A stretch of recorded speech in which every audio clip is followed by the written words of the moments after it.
Welcome to Explain America. This is your host, Kyle Becker. New York Attorney General Letitia James just fooled around and found out she sought to get Trump, and she is the one who is getting got. And a grand jury just gave her news that, well, she is absolutely shook.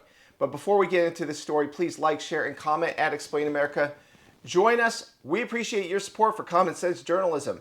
So, as I'm sure you know already, New York State Attorney General Letitia James was indicted on Thursday by a federal grand jury in Virginia on charges of bank fraud and making false claims to a financial institution that netted her nearly $19,000 in savings on a loan for a second home, according to the DOJ. Now, this indictment was handed up in the Eastern District of Virginia, where former FBI Director James Comey was indicted on September 25th on charges of lying to Congress and obstruction of justice. In the statement by the Department of Justice, it said, and amusingly to my view, quote, "No one is above the law. The charges as alleged in this case represent intentional criminal acts and tremendous breaches of the public trust," unquote. And that's according to U.S. Attorney Lindsay Halligan. She added, quote, "The facts and the law in this case are clear, and we will continue following them to ensure that justice is served," unquote. Now, James is facing potentially 60 years in prison and $2 million in fines, and she is melting down. She responded in a statement, and we're just going to show it to you because, well, you can tell that she is visibly shaken. Let's watch. This is nothing more than a continuation of the president's desperate weaponization of our justice system.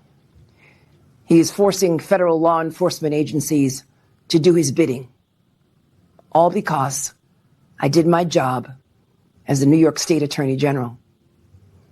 These charges are baseless, and the president's own public statements make clear that his only goal is political retribution at any cost. What do you think about the James indictment? Is this justice? Is it vengeance? Is it a little bit of both? Why don't you just weigh in, and we always appreciate hearing from you at Explain America. Here's what I think. If Democrats like Slotkin are going to come out today and whine about selective prosecutions over Tish James, her entire career is built on the selective prosecution of one man. Now, I also believe what Elliot said.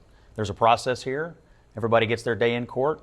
Obviously, a grand jury saw enough evidence to bring charges. We don't know what they are, but a grand jury looked at this and says, okay, there's something here. She gets to go to court just like Comey, just like anyone else. But to me, it's just not going to fly to boo-hoo over selective prosecutions on this particular person who promised in her campaigns, who went after him on things, as Jonah said, that had no business ever happening, if not but for the man's last name being Trump.